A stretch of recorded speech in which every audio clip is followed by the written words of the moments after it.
नमस्कार, स्वदेश न्यूज देख रहे हैं आप। मैं हूं आपके साथ अभिजीत तिवारी। नीट के नतीजों ने इस बार चयन प्रक्रिया की गुणवत्ता और पारदर्शिता पर गंभीर सवाल खड़े कर दिए हैं। एससी, एसटी, ओबीसी आरक्षित श्रेणियों में 0% तक पर दाखिले की तस्वीर सामने आते ही बहस तेज हो गई है। क्या यह सामाजिक न्याय है या चिकित्सा शिक्षा की गुणवत्ता से समझौता? विशेषज्ञों का कहना है कि डॉक्टरों की न्यूनतम योग्यता पर कोई भी ढील सीधे तौर पर मरीजों की सुरक्षा से जुड़ी है। जब प्रदेश स्तर पर ही कसौटी ढीली होगी तो इलाज की गुणवत्ता कैसे सुनिश्चित होगी? वहीं निजी मेडिकल कॉलेजों में सीटें भरने के दबाव और नीति की खामियों ने इस संकट को और गहरा दिया है। सरकार और नियामकों के सामने चुनौती साफ है कि समावेशन और गुणवत्ता के बीच संतुलन आरक्षण के उद्देश्य पर सवाल नहीं, लेकिन चयन मानकों में न्यूनतम योग्यता की अनदेखी भविष्य के स्वास्थ्य तंत्र के लिए खतरे की घंटी है। अब जरूरत स्पष्ट है, नीति, कड़े मानक और पारदर्शी निगरानी की है, जिससे नीट में कमाल के नाम पर गुणवत्ता से खिलवाड़ ना हो। इसी विषय पर चर्चा करेंगे, लेकिन पहले देख लेते हैं ये रिपोर्ट।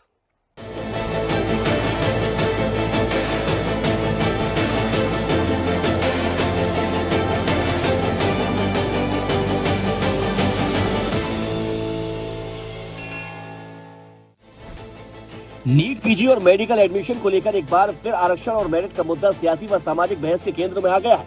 डॉक्टरों के पोस्ट ग्रेजुएशन में एडमिशन के लिए होने वाला नीट पीजी एग्जाम एक बार फिर विवादों में है। दरअसल इस साल सेकेंड राउंड की काउंसलिंग के बाद भी देश भर के मेडिकल कॉलेजों में पीजी की करीब 18,000 सीटें खाली रह गयी, जिसके बाद नीट पीजी 2025 एग्जाम का cut off SC, ST, OBC category के लिए परसेंटाइल घटाकर 0 कर दिया गया है।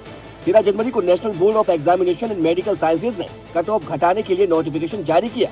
इसके मुताबिक रिजर्व कैटेगरी के लिए परसेंटाइल 0 कर दिया गया, जो पहले 40 था। परसेंटाइल निकालने के फॉर्मूले के तहत एग्जाम में -40 मार्क्स पाने वाले कैंडिडेट भी अब काउंसलिंग में शामिल हो पाएंगे। इस पर सरकार का तर्क है कि इससे सीटें खाली नहीं रहेंगी। वहीं डॉक्टर्स आरोप लगा रहे हैं कि ये प्राइवेट कॉलेजों की सीट भरने के लिए किया जा रहा है। इस फैसले के खिलाफ दिल्ली हाई कोर्ट में संचित सेठ ने एक जनहित याचिका दाखिल की थी। 21 जनवरी को हाई कोर्ट ने इसे खारिज कर दिया। कोर्ट ने कहा कि ये एग्जाम डॉक्टरों की क्वालिटी चेक करने का नहीं है, बल्कि उन्हें पीजी कोर्स में दाखिला दिलाने का है। हालांकि अब भी एक याचिका सुप्रीम कोर्ट में दाखिल की गई है, जिस पर सुनवाई होनी है। आखिर क्या है 0% और मेडिकल स्टूडेंट को क्या मिलता है फायदा, डालते हैं एक नजर। National board of examination in medical sciences द्वारा कट ऑफ को 0 या घटाने का निर्णय आमतौर पर तब लिया जाता है जब काउंसलिंग के बाद भी पीजी सीटें खाली रह जाती हैं। इसका उद्देश्य यह सुनिश्चित करना होता है कि कोई भी विशेषज्ञ सीट बर्बाद ना हो। जब कट ऑफ को घटाकर 0% कर दिया जाता है तो वे सभी उम्मीदवार जिन्होंने परीक्षा दी थी काउंसलिंग प्रक्रिया में मॉप अप या स्ट्री वैकेंसी राउंड में भाग लेने के पात्र हो जाते हैं। अब SC, ST, OBC वर्ग की आरक्षित सीटों पर 0% तय किए जाने के फैसले पर डॉक्टरों की एक वर्ग ने तीखी आपत्ति जताई है। डॉक्टरों का कहना है कि -40 नंबर लाने वाले डॉक्टरों से आखिर कौन इलाज करवाएगा। डॉक्टरों का आरोप है कि न्यूनतम योग्यता मानक यानी कट ऑफ को इस हद तक नीचे लाने से मेडिकल शिक्षा की गुणवत्ता पर सीधा असर पड़ेगा। उनका दावा है कि इसका असली मकसद सरकारी कॉलेजों में सीटें खाली दिखाकर प्राइवेट मेडिकल कॉलेजों की महंगी सीटें भरवाना है। डॉक्टर्स का कहना है कि मेडिकल जैसी संवेदनशील क्षेत्र में समझौते की कोई गुंजाइश नहीं होनी चाहिए। सरकार नीतिगत फैसलों के जरिए अप्रत्यक्ष रूप से प्राइवेट मेडिकल कॉलेजों को फायदा पहुंचा रही है, जहां लाखों करोड़ों की फीस देकर एडमिशन मिलते हैं। जो सीट्स खाली रह गई हैं वो मोस्टली प्राइवेट मेडिकल कॉलेज की सीट्स खाली रह गई हैं, जो anywhere between 30 lakh to 2 crore rupees charge करते हैं for a post graduate seat. Not every medical graduate can afford this. इसीलिए कट ऑफ्स इस लेवल तक गिराने पड़े हैं तक गवर्नमेंट मेडिकल कॉलेजेस की सीट्स मोस्टली फिल हो जाती हैं, जो रह गई हैं उनके लिए। पर इस लेवल तक कट ऑफ को रिड्यूस करना हमारे देश के लिए एक बहुत ही कंसर्निंग मैटर है। आगे के लिए, फ्यूचर के लिए, हमारे बच्चों के लिए आगे जो डॉक्टर्स सर्व करेंगे वो किस टाइप के डॉक्टर्स निकलेंगे, जिनका एक बेसिक ट्रेनिंग, एक बेसिक जहाँ से वो एंटर कर रहे हैं वो ही पार ही इतना लो है। तो हम अपनी हेल्थ केयर को ही डिग्रेड कर रहे हैं फॉर द फ्यूचर। कि हमें मिनिस्ट्री की तरफ से कोई भी रिप्लाई रिसीव नहीं हुआ है। हम इसको एस्केलेट करेंगे in the form of protest and whatever is needed, और we will have we are up to discussion with the ministry. कि करोड़ों रुपए का, अरबों रुपए का फायदा प्राइवेट मेडिकल कॉलेजेस को होगा, और ये जो फरमान निकला है ये पूरी तरह से उनको प्रमोट करने के लिए, उस बिजनेस के मशरूमिंग के लिए निकला है। और ये पूरी सिलेक्शन प्रणाली सिर्फ और सिर्फ मेडिकल कॉलेजेस को फ़ायदा पहुंचाते हुए दिखाती है। आज कुछ डॉक्टर्स को भले ही ऐसा लग रहा होगा कि मेरा नंबर कम है और मैं शायद सीट उठा लूँगा, लेकिन ये उनके लिए भी घातक है, क्योंकि आप जब तक उसके लिए वेल क्वालिफाइड नहीं हो, आप जब तक मिनिमली क्वालिफाइड नहीं हो, तो इन तरह के एग्ज़ाम्स का कोई मतलब नहीं रहता है। किसी भी एग्जामिनेशन पैटर्न में, सिस्टम में जब पैसा मेरिट पर भावी होने लगता है तो वो सिस्टम और एग्जामिनेशन का कोई अर्थ नहीं रह जाता जी। इसको लेकर के हम लोग कोशिश कर रहे हैं कि हम माननीय स्वास्थ्य मंत्री को चिट्ठी भी लिखेंगे और सरकार के तमाम लोगों को इससे अवगत कराएंगे। ये आने वाले 10 साल में बहुत ही मुश्किल होगा। इस देश की स्वास्थ्य व्यवस्था को पूरी तरह से चरमराने की कोशिश की जा रही है और इंटरनेशनल स्टैंडर्ड्स में जो इंडियन का एजुकेशन सिस्टम है, मेडिकल एजुकेशन सिस्टम जो कि इंटरनेशनली रिकॉग्नाइज्ड है, रिस्पेक्टेड है, वो पूरी तरह से डैमेज हो जाएगा। इस मुद्दे पर डॉक्टर अनिल के मुताबिक परसेंटाइल घटाने की प्रक्रिया सुप्रीम कोर्ट के निर्देशों के अनुसार हो रही है।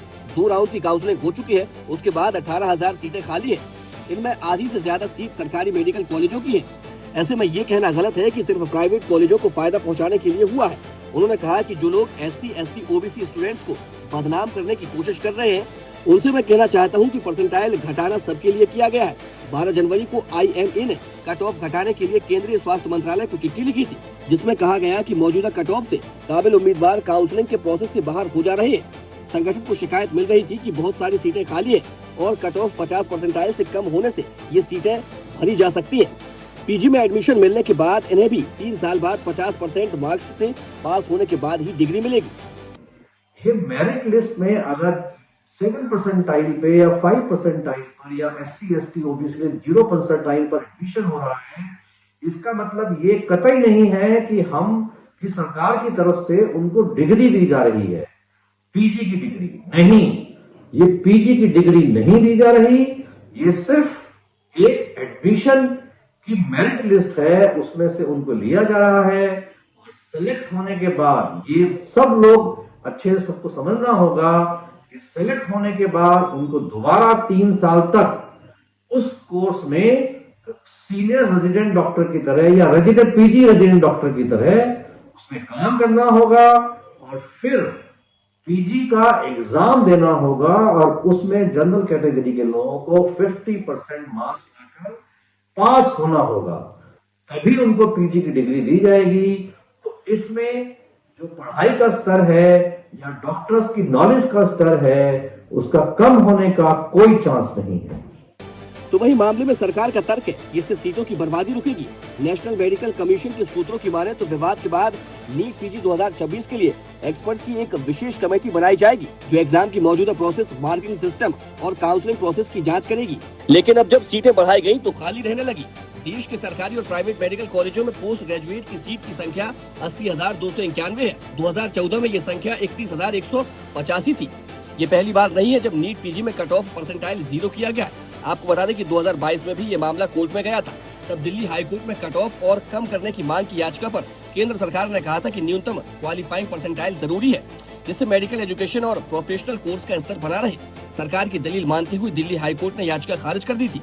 कोर्ट ने कहा था कि मेडिकल फील्ड में पढ़ाई की क्वालिटी बहुत जरूरी है, क्योंकि ये लोगों की जान से जुड़ा मामला है। हालांकि जब 2023 में केंद्र सरकार ने सभी कैटेगरी के लिए कट ऑफ को 0 परसेंटाइल किया था, तब मामला सुप्रीम कोर्ट पहुंचा था। तब सुप्रीम कोर्ट ने दखल देने से इनकार कर दिया था और कहा था कि ये सरकार का नीतिगत फैसला है और वो इसमें दखल नहीं दे सकता है। फिलहाल अब यह मामला केवल शिक्षा नीति का नहीं, बल्कि मरीजों की जान, डॉक्टरों की विश्वसनीयता और मेडिकल सिस्टम की बुनियाद से जुड़ा हुआ सवाल बन चुका है। यही वजह है कि इस मुद्दे ने एक बार फिर आरक्षण बनाम मेरिट की बहस को हवा दे दी है। तो वहीं सामाजिक न्याय की दलील दी जा रही है। बहरहाल कहा जा सकता है कि आने वाले दिनों में इस पर कानूनी और राजनीतिक घमासान और तेज होने के संकेत साफ नजर आ रहे हैं।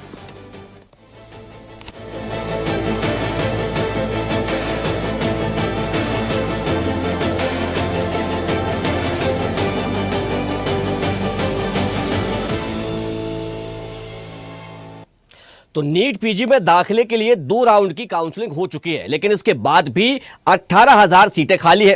अब इन सीटों को कैसे भरा जाए, इसके लिए एक नया तरीका निकाला गया है। तरीका किसने निकाला है? तरीका निकाला है national board of examination in medical science ने। और तरीका क्या है ये भी सुन लीजिए। अगर आप SC, ST या OBC कैटेगरी से आते हैं और आपके -40 नंबर भी आते हैं, तब भी आपको दाखिला मिल जाएगा। आप बिल्कुल सही सुन रहे हैं, यानी कि 0 परसेंटाइल और -40 नंबर भी अगर आपके आते हैं तो आपका नीट PG में सिलेक्शन हो जाएगा और आप उसके आगे जो भी स्पेशलाइजेशन करना चाहते हैं उसमें आप दाखिला कर सकते हैं और पढ़ाई शुरुआत कर देंगे।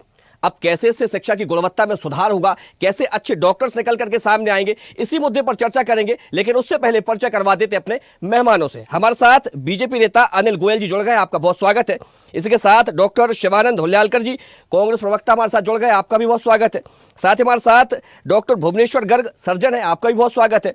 इसके साथ डॉक्टर प्रतीत श्रीवास्तव जी सर्जन है, आपका भी हमारे साथ स्वागत है। वहीं हमारे साथ डॉक्टर दिव्यांश सिंह नेशनल को चेयरमैन FAIMA भी जुड़ गए, आपका भी बहुत स्वागत है। साथ ही डॉक्टर अरविंद जैन सदस्य IMA भी हमारे साथ जुड़ गए, आपका भी बहुत स्वागत है। मैं चर्चा की शुरुआत अरविंद जी से करूंगा। अरविंद जी, देखिए, जिस प्रकार का ये जो नोटिफिकेशन जारी किया गया है या कहे डिसीजन लिया गया है सीटें भरने को लेकर, 18,000 सीटें जो खाली है, अब उनको कैसे भरा जाए, तो शिक्षा की गुणवत्ता से जो यहाँ पर यानी कि जो सैक्रिफाइस किया जा रहा है उसको कैसे देखते हैं आप, क्या कहेंगे? अरविंद जी, क्या आप मुझे सुन पा रहे हैं? माइक अनम्यूट कर लीजिए अपना। मैं ये कह रहा हूँ कि जिस विषय पे अपन चर्चा कर रहे हैं और उस विषय के थोड़ा सा अपने को अगर बैकग्राउंड की तरफ जाने की कोशिश अपन करें तो ये जो सीटों का पिछले एक दशक में पोस्ट ग्रेजुएट सीट्स और अंडर ग्रेजुएट सीट्स में बहुत ज्यादा इजाफा किया गया है सरकार के द्वारा। पोस्ट ग्रेजुएट सीट्स पहले करीब 30,000 थी, आज की तारीख में वो 80,000 से ऊपर हो गई। मेडिकल कॉलेजेस की संख्या सरकार भी बहुत, मध्य प्रदेश में ही आप देख लें तो मध्य प्रदेश सरकार हर डिस्ट्रिक्ट हॉस्पिटल को मेडिकल कॉलेज में कन्वर्ट करने की कोशिश कर रही है। मेडिकल कॉलेजेस में भी सीटें बढ़ाई जा रही हैं, पर इस बात का ध्यान नहीं दिया जा रहा है कि स्टाफ और टीचिंग स्टाफ की जो कमी है उसको कैसे दूर किया जाए। अभी आपने जो बात की है और जो अभी जो ये नोटिफिकेशन आया है जिसमें ये कह रहे हैं कि 0 परसेंटाइल और 40 परसेंटाइल पे पोस्ट ग्रेजुएट सीट्स को भरेंगे। जहां पहले 4 सीट हुआ करती थी, आज वहां 3 गुने से ज्यादा सीटें हो गई हैं। टीचिंग स्टाफ की कहीं कोई पूर्ति नहीं की गई। तो इसमें दोनों तरफ से मरीजों को और समाज को नुकसान होने वाला है। टीचिंग में आप अपलिफ्टमेंट नहीं कर रहे हैं और ऊपर से आप स्टूडेंट्स को जो पहले आपने एग्जाम शुरू क्यों किया? फिर तो बिना एग्जाम के आप जो है मेरिट बेसिस पे एडमिशन शुरू कर दीजिए जैसा पहले हुआ करता था। वो क्यों बंद किया गया? वो इसलिए बंद किया गया कि एक स्टैंडर्ड मेंटेन किया जाए और एक अलग अलग कॉलेजेस में अलग अलग तरह से पढ़ाई होती है, तो उस पढ़ाई को इक्वल लेवल पे लाने के लिए, हर एक स्टूडेंट को बराबरी पे लाने के लिए आपने एंट्रेंस एग्जाम शुरू किए, ताकि एग्जाम के माध्यम से जो विभिन्न कॉलेजेस और विभिन्न यूनिवर्सिटीज से जो बच्चे पढ़ के आ रहे हैं उनका एक स्टैंडर्ड बने और एक स्टैंडर्ड के हिसाब से उनके एडमिशंस किए जाएं। ये पॉलिसी इसलिए बनाई गई थी। उसका आप डिग्रेडेशन कर रहे हैं। आज की तारीख में जो हिंदुस्तान की मेडिकल एजुकेशन है उसका वर्ल्ड में रिनाउंड पोजीशन है। हिंदुस्तान में पढ़े हुए डॉक्टर्स विदेशों में जाके बहुत अच्छा कर रहे हैं और उनका एक स्टैंडर्ड है।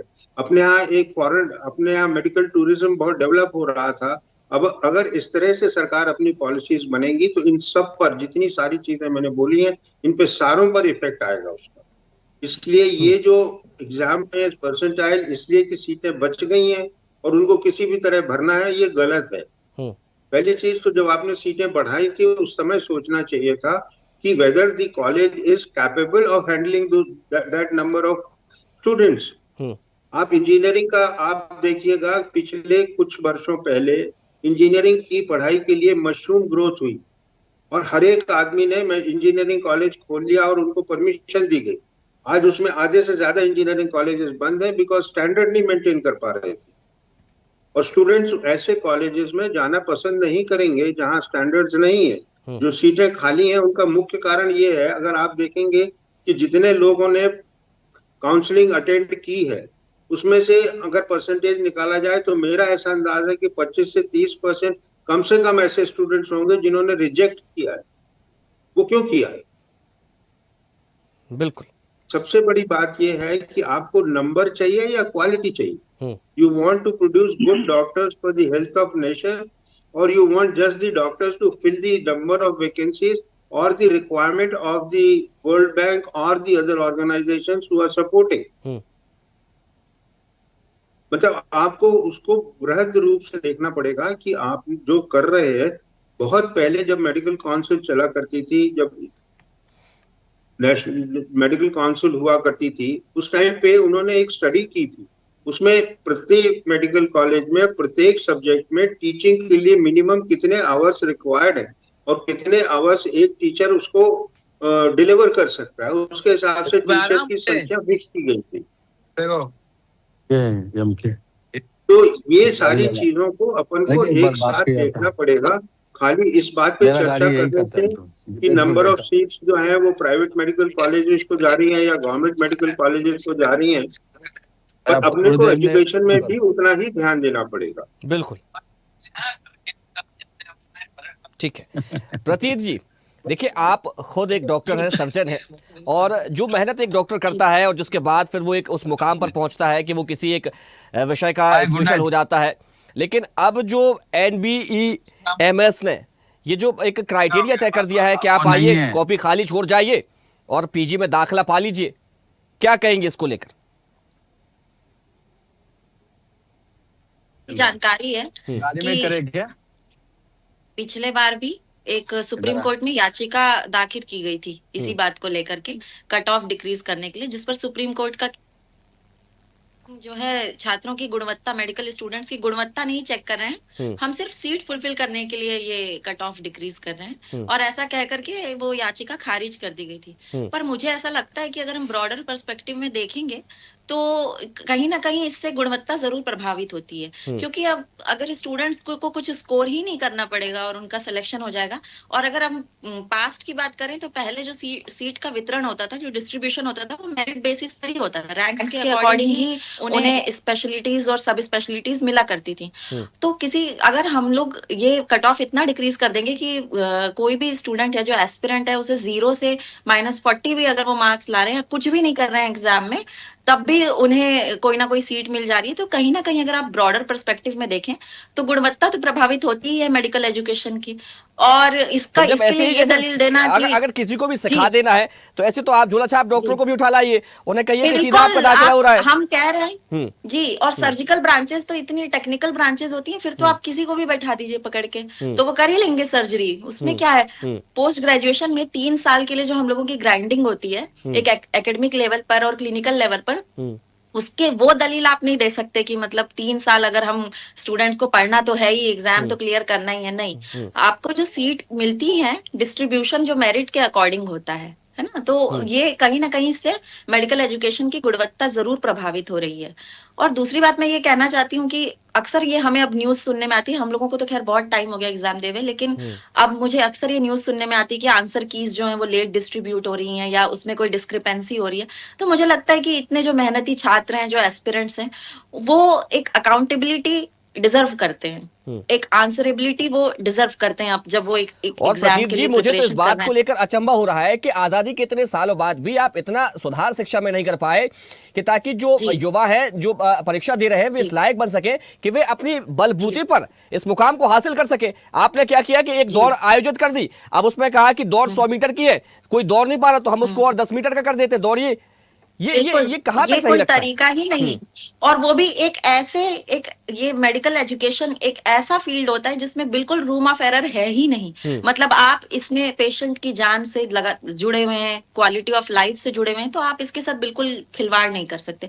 और अगर हम ये दलील पेश करते हैं कि आने वाले 3 साल में तो उन्हें इक्वली मेहनत करनी है जितनी बाकी बच्चों को जिनका कट ऑफ नहीं कम किया गया था उन्हें करनी पड़ी, तो फिर ये दलील तो पिछले में भी लागू होती है ना कि MBBS में भी 5 साल उन्होंने उतनी ही पढ़ाई करी है जितनी बाकी बच्चों ने, तो क्यों नहीं पोस्ट ग्रेजुएशन एग्जामिनेशन के लिए वो इतना अच्छा स्कोर कर पा रहे हैं कि उन्हें सीट मिल जाए। सीटें भरना ये कोई सोल्यूशन नहीं होता है, सीट बढ़ाना एक बहुत ही वेलकमिंग स्टेप है, बिल्कुल सराहनीय कदम है। सीटें बढ़ानी चाहिए, इस देश में जरूरत है डॉक्टर्स की, डॉक्टर पेशेंट का रेशियो बहुत कम है पॉपुलेशन डेंसिटी के हिसाब से। अरे सीटें बढ़ा रहे तो गुणवत्तापूर्ण सीटें बढ़ाए ना, गुणवत्ता लाए उस शिक्षा में, गुणवत्तापूर्ण बढ़ाए बिल्कुल, क्योंकि ये ऐसी वैसी एग्जाम नहीं है कि इसके बाद आप एक जगह बैठ के फाइल साइन करनी है, बिल्कुल नहीं। ये आपके पेशेंट की क्वालिटी ऑफ लाइफ से जुड़ा हुआ है, तो इस पे हमें ध्यान रखना होगा। ठीक है। अनिल गोयल जी, क्या आप अपना इलाज किसी ऐसे व्यक्ति से कराना चाहेंगे जो व्यक्ति -40 नंबर लाया हो, 0 परसेंटाइल पर रहा हो और जैसे तैसे करके बस हो गया हो? नहीं देखो, मैं तो दोनों डॉक्टरों को सुन रहा था। निश्चित तौर पर जो इनके डाउट्स हैं उनको नजरअंदाज नहीं किया जा सकता, लेकिन माननीय हाई कोर्ट ने, माननीय सुप्रीम कोर्ट ने इन सब पर विचार करने के बाद में जो याचिकाएं खारिज की हैं उनके लिए भी कोई ना कोई कारण रहा होगा।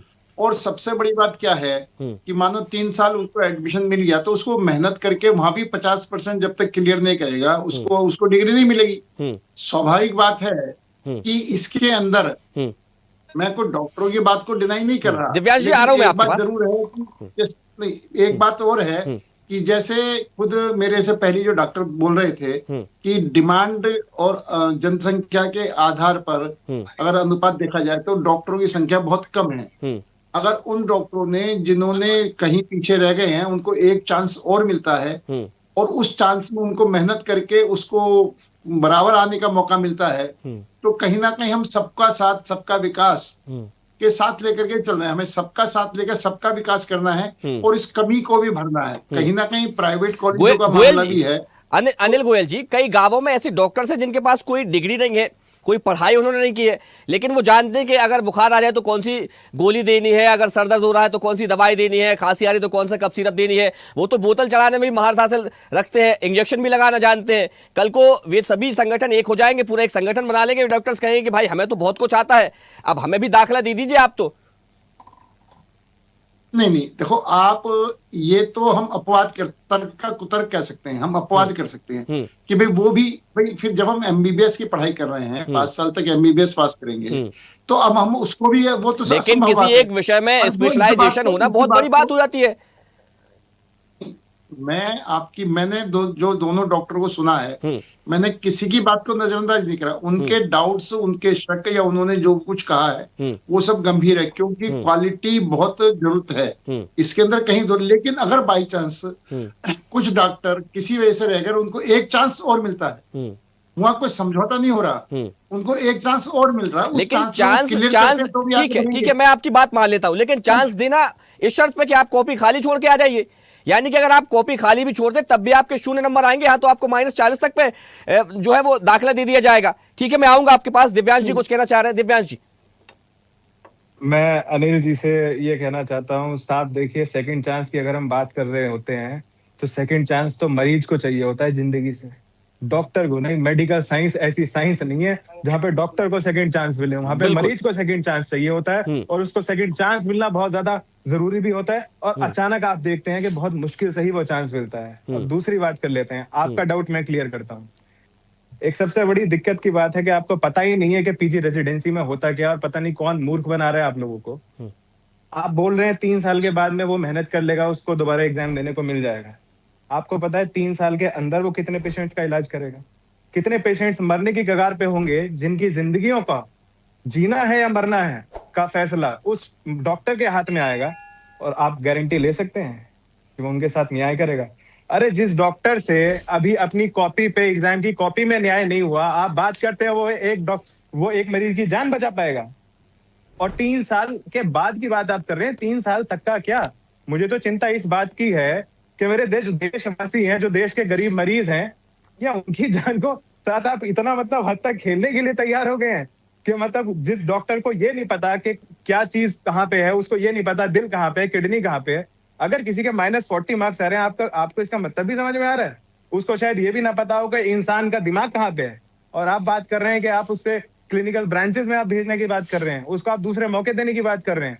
एक कारण होता है कि पीजी एग्जाम कराया जाता है, और वो कारण ये होता है क्योंकि आप जानना चाहते हैं कि जब आप पीजी रेजिडेंसी में भेज रहे हैं या रेजिडेंसी में जब भेज रहे हैं, रेजिडेंसी का मतलब कि एक डॉक्टर इंडिपेंडेंटली पेशेंट की केयर कर सकता है या नहीं, क्या वो इस लायक है कि वो अकेले उस पेशेंट को संभाल सकता है? और अगर वो इस लायक ही नहीं है तो आप किस बेसिस पे कर रहे हैं, किसका उल्लू बना रहे हैं जनाब? ठीक है, जवाब दीजिए अनिल गोयल जी। नहीं, मैं तो पहली कह रहा हूं कि मैं डॉक्टरों के डाउट पर चैलेंज नहीं कर रहा, वो अपने डाउट बिल्कुल अपनी जगह पर ठीक है।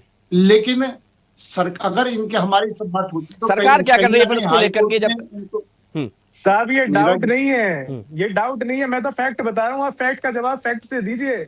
इमोशनल करके देश को उल्लू बनाना आपके लिए डॉक्टर्स ले आए, ये कर लिए, इसको दूसरा मौका दे दिया, इसको तीसरा मौका दे दिया, गांव में डॉक्टर भेज दिया, अरे गांव में अस्पताल में दवाई नहीं है, वहां पे ब्लड प्रेशर का अपैरेटस नहीं है, बेसिक डायबिटीज के लिए वहां पे शुगर की स्ट्रिप नहीं है, शुगर की मशीन नहीं है। अरे किसका उल्लू बना रहे हैं? पीजी की सीट बढ़ा के आप -40 के मतलब के स्कोर पे, मतलब जिस इंसान ने लिटरली कुछ करा ही नहीं है, आपने अरे आ जा भाई, ले सीट पे बैठ तू, ठीक है, जा तू पेशेंट का इलाज कर ले। अरे भैया कहाँ से क्या कर क्या रहे हैं आप? पहले क्वालिटी तो देखिए जहां पर आप डॉक्टर को बिठाना चाह रहे हैं, पहली बात, और जिस डॉक्टर को बना के आप भेज रहे हैं पहले उसकी तो क्वालिटी देख लीजिए।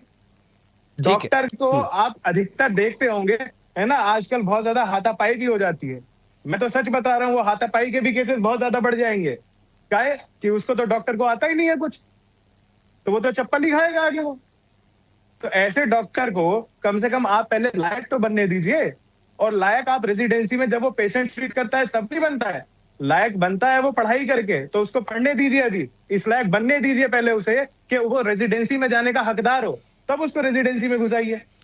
अनिल जी, क्या नीट पीजी की सीटें भरना किसी के जीवन से ज्यादा बड़ी होंगी, उससे ज्यादा जरूरी होंगी? नहीं, उसके जीवन के साथ समझौता कैसे करेंगे जी, वो मतलब ही नहीं है। अब मेरा ये कहना है, मैं अपनी तरफ से कुछ नहीं बोल रहा हूँ, हमारे साथ तमाम सर्जन्स बैठे हुए हैं, स्पेशलाइजेशन है जिनका अलग अलग विषयों में, डॉक्टर्स बैठे हैं, वो खुद इस बात का जिक्र कर रहे हैं, तब तो ये बात और ज्यादा चिंता वाली हो जाती है, क्योंकि वो 24 घंटे उसी परिवेश में रहते हैं, उसी पूरे एटमॉस्फेयर में रहते हैं वो लोग। मैं आपको ये भी बताना चाहता हूँ कि जो रेजिडेंसी के अंदर आप भेज रहे हैं वो डॉक्टर रेजिडेंट का भी मैं मतलब आपको बताता हूँ। रेजिडेंट का मतलब होता है जो अस्पताल में 24 घंटे रहता है। 24 घंटे में यदि कोई भी वहां पर आ रहा होता है, कोई मरीज वहां पे आ रहा होता है, तो वो उसका इलाज कर रहा होता है 24 घंटे। आपको पता है, यानी कि इमरजेंसी सेवाओं में भी गुणा 24 घंटे में कितने मरीज आएंगे और कितने नाजुक मरीज आएंगे जिनकी जान के हवाले, वो जान उनके हवाले आएगी। और एक और बात सर, अभी बात हो रही थी जो जातिवाद की बात कर रहे थे।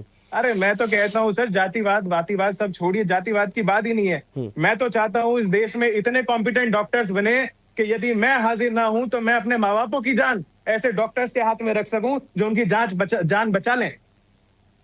ठीक है। शिवानंद जी कुछ कहना चाह रहे हैं? शिवानंद जी माइक अनम्यूट कर लीजिए। क्वेश्चन क्या है? क्वेश्चन क्या है, बोलिए ना। देखिए, जिस प्रकार से ये जो पूरा फैसला लिया गया है और 0 परसेंटाइल पर भी अब एडमिशन दिया जाएगा नीट पीजी को, कैसे देखते हैं इसको, क्या कहेंगे इसको लेकर? देखिए, जब से देश के प्रधानमंत्री नरेंद्र मोदी जी 2014 से लेकर 2025 तक इन्होंने पेपर लीक करना, जब बच्चों को मारना पीटना, एक भी एम्स खोला नहीं, ना मेडिकल कॉलेज नहीं, ना रूरल में आज भी एम्बुलेंस नहीं पहुंचते, डॉक्टर नहीं पहुंचते, वो उधर जॉब नहीं करते। जब से पूरा भ्रष्टाचार बढ़ गया है, इन्होंने डुप्लीकेट मेडिसिन, आप देखो इंदौर में देखो, राजस्थान में देखो, बीच में इन्होंने बड़े मायने में यूपी में हो, सिर्फ ये लोगों ने हमेशा लूटना, एजुकेशन ठीक नहीं दिया, रोजगार नहीं दिया, मेक इन इंडिया, हिंदू मुस्लिम करना, भारत पाकिस्तान करना, यही इनका करनी और कतनी यही चल रही इनका। दूसरी बात, इनका कोई देश के लिए लेना देना नहीं है। आज गरीब बच्चा, कोई भी दलित हो, मुस्लिम हो, माइनॉरिटी हो, आदिवासी हो, किसान का बेटा अगर मेडिकल डॉक्टर बनना है, कहाँ बन रहे हैं? कितना महंगाई जा रहे हैं। आप ही देखिए, बड़े मायने में डोनेशन ले रहे हैं, हॉस्टल का प्राइस बढ़ा दिया। अच्छा शिवानंद जी, कहा यह जा रहा है कि ये जो छूट दी जा रही है ना, इससे ओबीसी और एसटी/एससी के जो छात्र हैं वो सीधे दाखिला पा सकेंगे, क्योंकि उनकी या तो ये कहें कि वे एक ऐसे समाज से आते हैं जहां पर तमाम सुविधाएं नहीं होती, इसलिए उनको एक विशेष प्रोत्साहन दिया था। चलिए ठीक है, बहुत अच्छी बात है। लेकिन जब वे बिना किसी मेहनत के दाखिला पा जाएंगे, उसकी क्या शर्त है कि वे अपने परिवार का इलाज नहीं करेंगे, खुद SC/ST या OBC वर्ग का वे इलाज नहीं करेंगे, तो क्या वे उसके साथ अच्छे से फैसला कर पाएंगे, अच्छे से इलाज कर पाएंगे? देखिए, डॉक्टर की पढ़ाई में डॉक्टर अच्छे रहे तो मैं महाराष्ट्र पुणे से आता हूँ, रूबी हॉस्पिटल है, कितना महंगा है, रिलायंस है, कोकिलाबेन इधर पुणे में, मुंबई में बीच कैंडी है। हम लोग वही सोचेंगे ना, अच्छे डॉक्टर कहाँ मिलेगा, इधर नहीं तो उधर। नहीं तो मेरा खुद का एयर एम्बुलेंस है, खुद का चॉपर हेलीकॉप्टर, हम एयर एम्बुलेंस ही लेके जाते हैं। लेकिन ये क्यों करने का? गौर गरीबों को कैसा, सबको इलाज मिलना चाहिए, सुव्यवस्था मिलना चाहिए। ये लोगों ने सिर्फ भ्रष्टाचार करना, जब मोदी डरता है पुलिस को आगे करता है, बच्चे के ऊपर अत्याचार अन्याय हो रहे हैं, इन्होंने कोई लेना देना नहीं। भ्रष्ट बीजेपी भ्रष्टाचार पार्टी है, बीजेपी जुमला पार्टी है, बीजेपी आरएसएस ये झूठ फैला रहे, हर जगह में पैसा खा रहे, सीबीआई ईडी इनकम टैक्स से डराना धमकाना, यही मेडिकल में भी यही काम कर रहे। आईएएस आईपीएस यूपीएससी देखिए महाराष्ट्र में यूपीएससी का एग्जाम ही नहीं हुआ 4-5 साल से। वो बेचारे बच्चे लोग फार्मर के किसान कितने बच्चे बड़े मायने में खुद नेतृत्व किया, 3 लाख लोग बच्चे इधर पुणे में हमने प्रोटेस्ट किया, उनका एज डिबार हो गया। तो मैंने खुद प्रोटेस्ट करके देवेंद्र फडणवीस के ऊपर प्रेशर बनाया और उनको सब बच्चों को चांस देने के लिए बोला। तो सीएम साहब ने एक्सेप्ट किया और बच्चों को न्याय मिला। लेकिन गलत है ना, जिस टाइम पे जो होना चाहिए, एजुकेशन अच्छा मिलना चाहिए, डॉक्टर अच्छा बनना चाहिए। अभी रूरल में देखिए कंपाउंडर जो डॉक्टर के हाथ में जो लोग रहते हैं वो लोग प्रैक्टिस कर रहे हैं और उनको कुछ आता ही नहीं है, गलत मेडिसिन दे रहे, गलत इंजेक्शन दे रहे, गलत सिरप दे रहे, कितने लोग मर रहे हैं। इसके पूरा जिम्मेदारी health minister JP Nadda, Narendra Modi और अमित शाह, इनका ध्यान ही नहीं है। सिर्फ पैसा बनाना, अडानी अंबानी, इनका ही विकास हो रहे हैं। ये किसी गौर गरीब दलित पिछड़ोसी माइनॉरिटी का न्याय देने का काम करना चाहिए और शिक्षा एजुकेशन अच्छा देना चाहिए, तभी तो पैर पे खड़ा होगा। आज आप देखिए कितना शर्मनाक है, आज जम्मू कश्मीर में मेडिकल कॉलेज मुस्लिम का था, ये लोगों ने बंद कर दिया। शर्म आना चाहिए नरेंद्र मोदी जी को, शर्म आना चाहिए जेपी नड्डा जी को, जिस तरह से इन्होंने काम किया। एक मुस्लिम कॉलेज मेडिकल कॉलेज इतना अच्छा चल रहा था, ये लोगों ने प्रेशर बना के प्रोटेस्ट करके वो मेडिकल कॉलेज बंद कर दिया। ये गलत जा रहे हैं, मुस्लिम लोगों को टारगेट कर रहे हैं, मस्जिद के नीचे शिवलिंग ढूंढ रहे हैं, हिंदू भारत पाकिस्तान कर रहे हैं। ये शर्मनाक है। ये लोगों को करनी और कतनी यही है। बड़े राम के नाम पे गाय काटने वाले से चंदा लिया, यही भ्रष्टाचार चल रहे। एजुकेशन अच्छा तो दो, जॉब भी नहीं दे रहे, एजुकेशन नहीं दे रहे, तुरंत होट चोर गद्दी चोर डकैती करके नरेंद्र मोदी प्राइम मिनिस्टर बने। ये दोनों रंगा बिल्ला पूरा देश बर्बाद कर रहे हैं। ये बीजेपी नेता को मैं पूछना चाहता हूँ, ये जिम्मेदारी क्या है? यहाँ बैठ के बकवास, बीजेपी नेता यहाँ बैठ के बकवास बात कर रहे हैं, ये गलत है। लोगों के ऊपर गौर गरीब दलित आदिवासी माइनॉरिटी को न्याय मिलना चाहिए, एजुकेशन मिलना चाहिए, हेल्थ तो कम से कम हेल्थ तो ठीक दो, एजुकेशन ठीक करो। किसान को भी नहीं, रोजगार नहीं दे रहे, भ्रष्टाचार बढ़ गया है।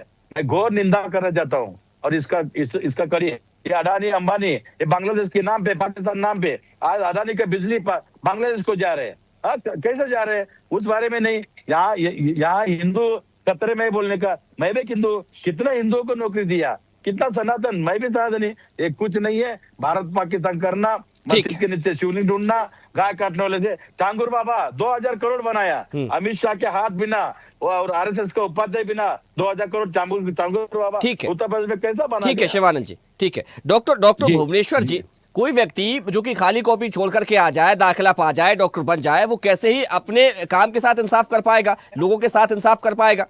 डॉक्टर भुवनेश्वर आपको जी सुन पा रहा हूँ।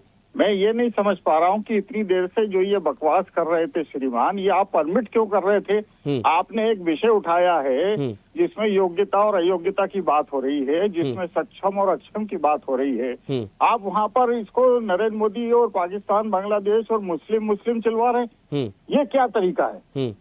मतलब हमें लिटरल शर्म आनी चाहिए कि बांग्लादेश की हालत सबको दिख रही है, पाकिस्तान की हालत सबको दिख रही है, हमारे देश की जीडीपी सबको दिख रही है, और उसके बाद हम बकवास कर रहे हैं। 70 साल अपने देखो और फिर देखो 10 साल दूसरी सरकार के। खैर मैं मुद्दे पर आता हूँ, मुद्दा बहुत इंपॉर्टेंट था। आपने कहा कि क्या -40% वाले से अनिल गोयल जी इलाज कराएंगे, उन्होंने इस सवाल को गोल कर दिया, उन्होंने इसका कोई सीधा जवाब नहीं दिया। मेरे 2 सीधे सवाल हैं कि मेडिकल और मेडिकल फील्ड में आरक्षण क्यों होना चाहिए? संविधान का ये सीधा उल्लंघन है। आप योग्यता को अयोग्यता को बराबरी से रख रहे हैं। हाँ, आपको किसी को आगे बढ़ाना है, आप उसको चौतरफा व्यवस्था दीजिए, कोचिंग से लेके पैसे से लेके स्कॉलरशिप से लेके सब कुछ, लेकिन उसको एक पैमाने पर तो नहीं शिवानंद जी देखिए, आपका समय आएगा, आप बोलिएगा, ठीक है शिवानंद जी, आप अपने समय पर बोलिएगा, डॉक्टर भुवनेश्वर को बात पूरी करने दीजिए। आरक्षण खत्म कर रहे हैं, गौर गरीब दलित पिछड़ जाएंगे किधर? अरे सर, मैं दोनों को, मैं आप सबसे छोटा हूं पर मैं आप दोनों को शांत करना चाहता हूं। मैं आपसे कहना चाहता हूं, ना ये बात कास्टिज्म की है, ना ये बात आरक्षण की है। अभी हम बात कर रहे हैं मेडिकल एजुकेशन की क्वालिटी की। Let's talk about that. बिल्कुल, भाजपा की भी बात नहीं है। हम बात कर रहे हैं जो ये शासन ने फैसला लाया, हम इसके विरोध में सर बात कर रहे हैं। इसमें आपस में भिड़ने की जरूरत नहीं है सर। इस चीज पे फोकस करिए कि अरे भाई साहब, देश की जनता की जान खतरे में है। डिबेट करके कोई बदल चेंज करने वाले हैं? आपका दम है तो आप भी काफी सब लोग बैठ के नरेंद्र मोदी, जेपी नड्डा को ट्वीट करो ना, करो, मैं सबका चेक करता हूँ। सब कर रहे हैं सर, हम कर रहे हैं सर। देखिए उसको लेकर लगातार काम किया जा रहा है। तमाम डॉक्टर जो है वो लामबंद भी हो गए इसको लेकर। शिवानंद जी, ठीक है, मैं आऊंगा आपके पास, अपने समय पर आप बात रखिएगा अपनी। डॉक्टर भुवनेश्वर कुछ कह रहे थे, डॉक्टर भुवनेश्वर अपनी बात पूरी कीजिए आप। शिवानंद जी देखिए, ऐसे चर्चा हो नहीं पाएगी, ठीक है, मैं आऊंगा आपके पास, अपने समय पर आप बात रखिएगा। आपको पता चलेगा ट्वीट हो रहे हैं नहीं हो रहे हैं। ठीक है, नहीं, इनको भी बोल रहा हूँ, अनिल गोयल को भी। ठीक है, मैं बोलूंगा, आप अपने समय पर बोलिएगा। डॉक्टर भुवनेश्वर अपनी बात पूरी कर ले, उसके बाद आप बोलिएगा। डॉक्टर भुवनेश्वर जी। नहीं, ये किसी को डरा धमका के या किसी की बात को काट के मैंने इनके समय में कोई व्यवधान नहीं किया। मैंने इनके समय में बिल्कुल भी डिस्टर्बेंस नहीं किया। ये बकवास करते रहे। मैं फिर कहता हूँ कि ये बकवास चैनल पर नहीं होना चाहिए। हमारा काम लोगों को आपस में लड़ाना नहीं है, हमारा काम समाधान लेने की तरफ है। और समाधान कैसे निकलेगा? जब हम चीजों के ऊपर पॉजिटिवली सोचेंगे। आज समाज को अच्छी चिकित्सा मिलनी चाहिए, डॉक्टरों का विदेशों में नाम होना चाहिए। पाकिस्तान, बांग्लादेश के लोगों को बाहर एग्जाम नहीं देने पड़ते, भारत के सारे डॉक्टरों को बाहर जाके एग्जाम देने पड़ते हैं, क्योंकि यहाँ की योग्यता पे किसी को भरोसा नहीं है। ये बहुत बड़ी चिंताजनक स्थिति है। मुझे समझ लगता है कि इसके ऊपर बहुत सख्ती से काम होना चाहिए कि जो योग्य हैं वो आगे बढ़ें, और मेडिकल साइंस में कम से कम हम उनको एक वो स्थान दे पाएं कि जहाँ पर योग्यता का सम्मान हो। ठीक है, अनिल गोयल जी, योग्यता का सम्मान होगा या नहीं? देखो, मैं एक बात कहना चाहता हूं। हमारे ये डॉक्टर शिवानंद जी हैं, वो निश्चित तौर पर एक महत्वपूर्ण मुद्दे पर चर्चा हो रही है, और उस चर्चा पर को पूरी तरीके से राजनीति पे उतार हो गए। जबकि मैं स्पष्ट भाजपा का होने के बाद भी मैं इस राजनीति से बड़ी कोशिश करी है कि सिर्फ मुद्दे पर चर्चा हो। अगर भाई को राजनीति बीजेपी और कांग्रेस करना है, भ्रष्टाचार करना है, तो 1000 उदाहरण मैं दे दूंगा जो सुबह तक बोलता रहूंगा और शायद उनके पास जवाब नहीं। हम मुद्दे पर बात करेंगे। इसलिए मेरा बड़ा स्पष्ट है। बोलो ना, जवाब देंगे मैं हम। डॉक्टर साहब आपका सम्मान करता हूं, डॉक्टर को भगवान के बराबर माना जाता है, लेकिन जिस विषय पर, मूल विषय पर चर्चा हो, मूल विषय पर समाधान निकलने की बात हो, हम उसको राजनीतिक पहलू पर देखने लगते हैं, राजनीतिक क्षेत्र में चले जाते हैं। वो निश्चित तौर पर गलत है। जबकि मैं प्योरली भाजपा के नाते बैठा हूं, आपके साथ डॉक्टर लगा हुआ है, मेरे साथ डॉक्टर नहीं लगा हुआ। इसलिए मेरा आपसे नर्म निवेदन है, आप मेरे सीनियर वरिष्ठ हो, आप मुझसे अधिक विद्वान हो, लेकिन चर्चा को खराब करना है, किसी को बदनाम करना, पार्टी को बदनाम करना, ये कहीं ना कहीं मैं कांग्रेस पर इतने आरोप लगा सकता हूं। ठीक है अनिल जी, योग्यता का सम्मान होना चाहिए या नहीं?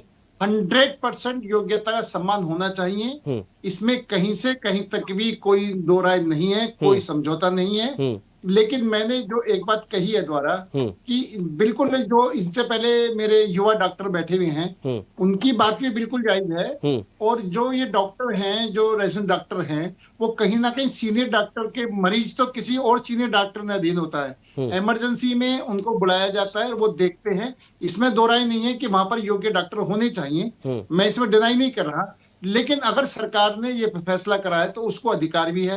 कहीं ना कहीं हाई कोर्ट और सुप्रीम कोर्ट भी उस विषय पर अपने, उनके जो अभी तक स्टेटमेंट आए हैं, उन सबसे लगता है कि सरकार कहीं गलत नहीं है। लेकिन योग्यता के साथ समझौता नहीं होना चाहिए। इसके अंदर हिंदुस्तान के 140 करोड़, लेकिन दो चीजें एक साथ कैसे हो सकती है गोयल जी?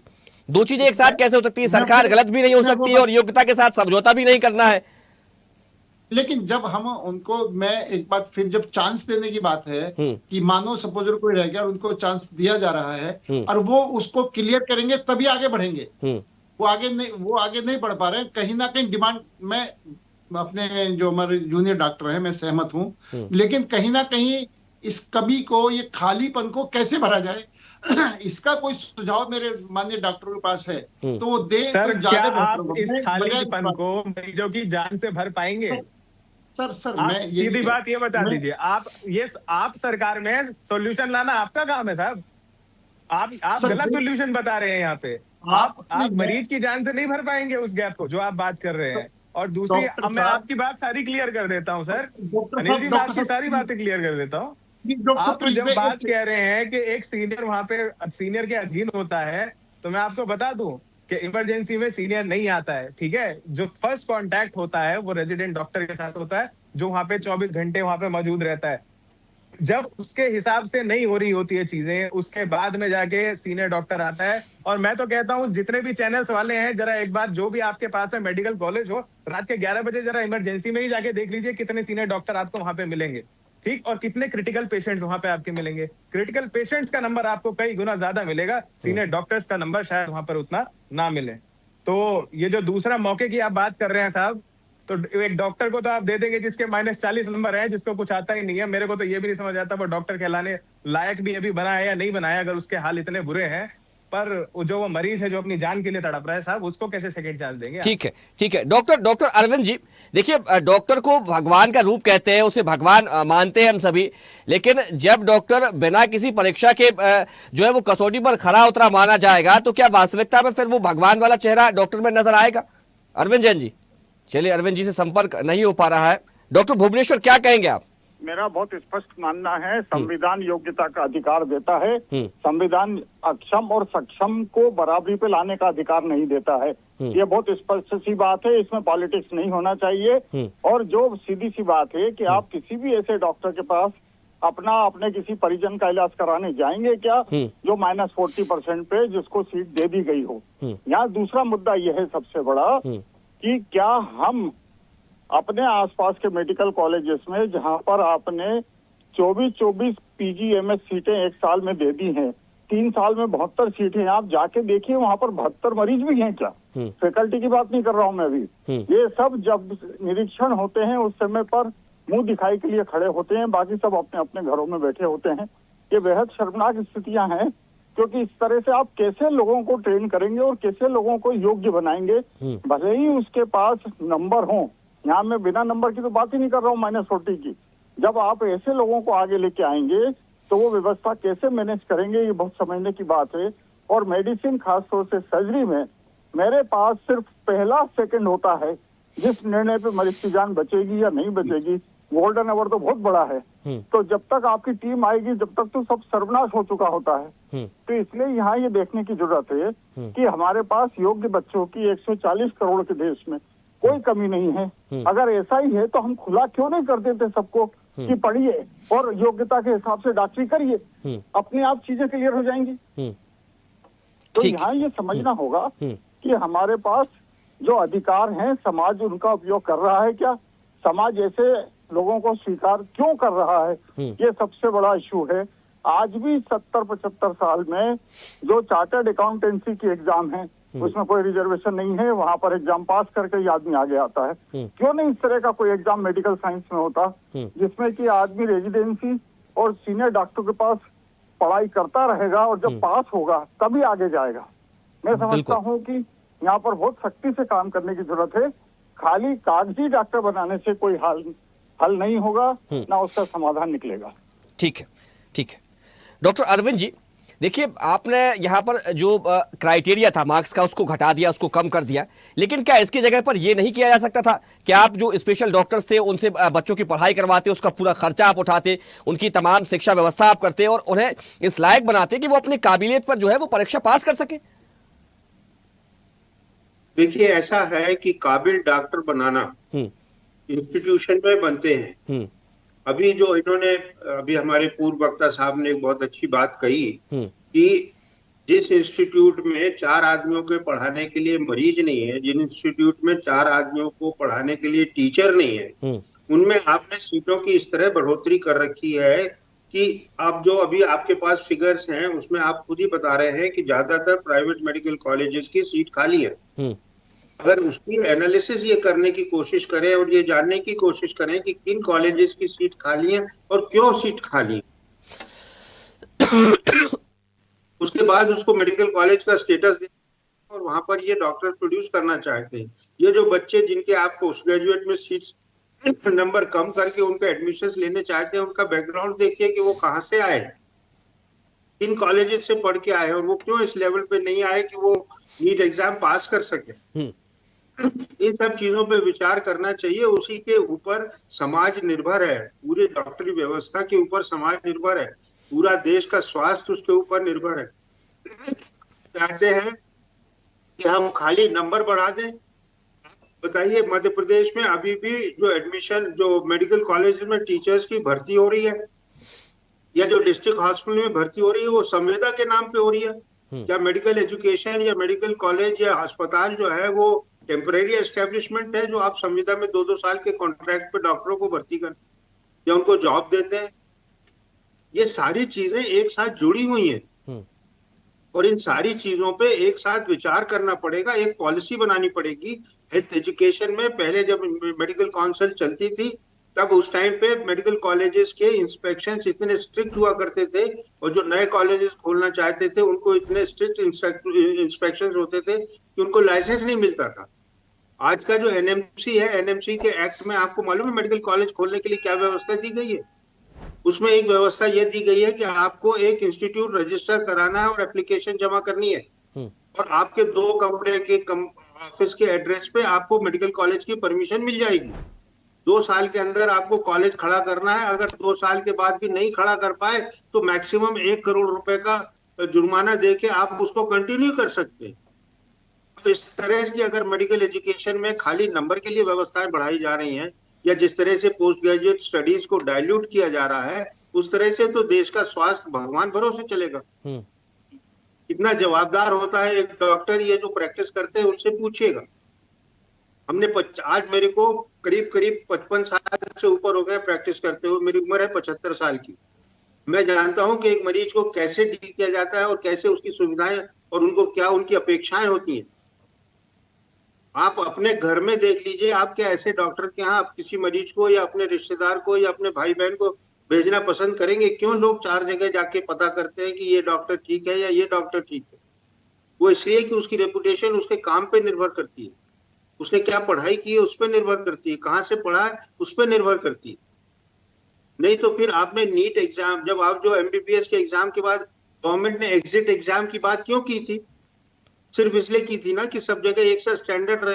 फिर क्या हुआ, उसको क्यों बंद कर दिया आप? क्यों?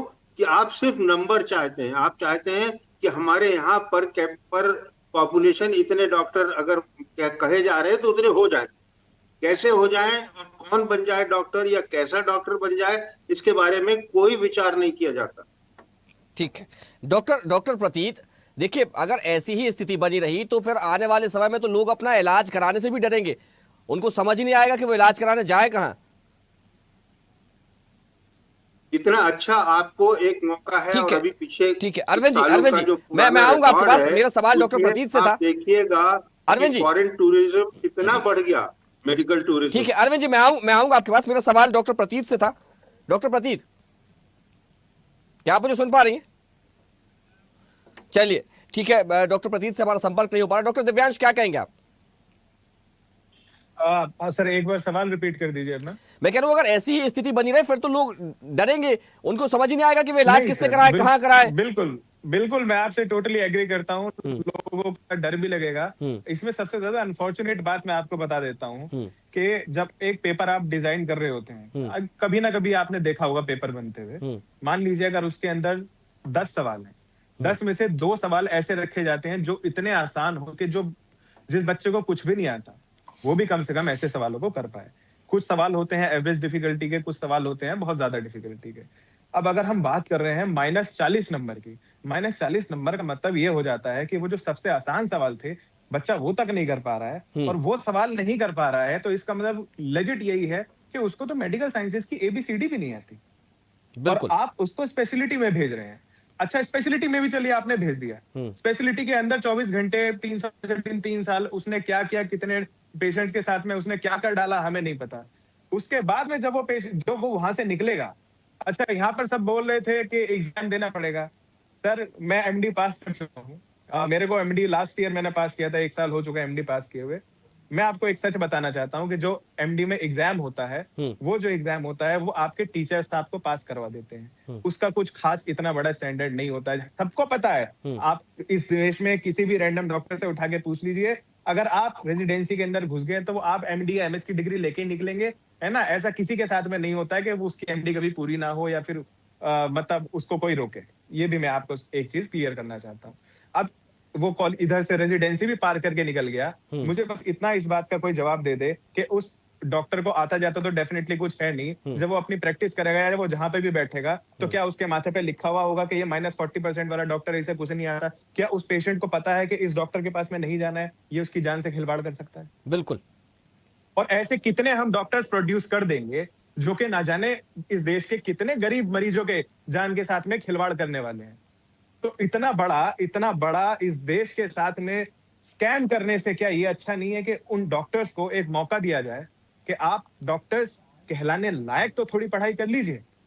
और दूसरी बात कि आपने उनको मौका दिया, और साथ में मैं तो ये भी कहूंगा जो अभी सर थे वो बहुत अच्छी बात बोल के गए हैं कि आपको मेडिकल एजुकेशन में कुछ नॉर्म्स तो रखने पड़ेंगे, कुछ तो स्टैंडर्डाइजेशन करना पड़ेगा। अगर आपने कुछ हैसियत ही नहीं बना रखी है उस मेडिकल एजुकेशन की, तो फिर तो सच में वो अभी कुछ टाइम पहले वो डिस्कशन तो होता था ब्रिज कोर्स लाने का, कि ब्रिज कोर्स में लाके एलोपैथी सिखा देंगे होम्योपैथी वाले को, आयुर्वेद वाले को, फिर तो आपको कुछ सिखाने की भी जरूरत नहीं है ना, कुछ करने की क्या जरूरत? 12वीं के बाद में सीधे अपना दुकान खुलवा के बिठा दीजिए, चूरन पकड़वा के उनको के लीजिए, मरीजों का इलाज करिए। क्यों मजाक कर बना रखा है पूरा? ठीक है, जवाब ले लेते हैं। अनिल गोयल जी जल्दी से बात पूरी कीजिएगा, जवाब दीजिए। मैं तो बार बार एक ही बात कर रहा हूँ, डॉक्टरों ने जितनी भी चिंताएं जाहिर करी हैं, सारी चिंताबाजी। सर बस मैं एक बात बोलना चाहता हूँ, आप चिंता ना बोलिए, आप इमोशनली देश को उल्लू ना बनाइए। चिंता नहीं है, हम फैक्ट बोल रहे हैं, हम स्टेटमेंट्स दे रहे हैं, आप उन फैक्ट का जवाब दीजिए। आप चिंता मत करिए, यहाँ पे सबको पता है हम फैक्ट की बात कर रहे हैं, आप उनका जवाब दीजिए। चिंता हमारे ऊपर छोड़ दीजिए आप। डॉक्टर साहब देखो, सरकार को सब पक्ष देखने पड़ेंगे। कहीं ना कहीं सीटें खाली हैं, कहीं ना कहीं डॉक्टरों की कमी है, कहीं ना कहीं तो किसी की जान की कीमत पर सीटें थोड़ी भरी जाएंगी गोयल साहब। सर मेरी बात, जो एमबीबीएस करके आ रहा है वो कोई ना कोई न्यूनतम योग्यता तो उसके पास है। ठीक है, तो जो एमबीबीएस करके आ रहा है उसके पास न्यूनतम योग्यता है, तो क्या वो इस लायक भी नहीं है कि अपना पीजी का एग्जाम पास कर सके? -40 उसके लिए आपने क्राइटेरिया तय कर दिया है, ये कहां तक सही रहेगा? फिर कॉन्ट्रडिक्ट कर रहे हैं। मुझे ये बताओ कि जब कोई चीज उन्होंने एमबीबीएस करने के बाद भी तो पीजी में तो जा रहे हैं। आप ये कहना चाह रहे हैं सर कि सरकार ने कोई चीज कर दी तो वो तो सही होगी, बाकी सब अपने रीजन ढूंढते रहो, वो सही कैसे हो सकती है? कैसी बेवकूफी वाली बात है सर ये?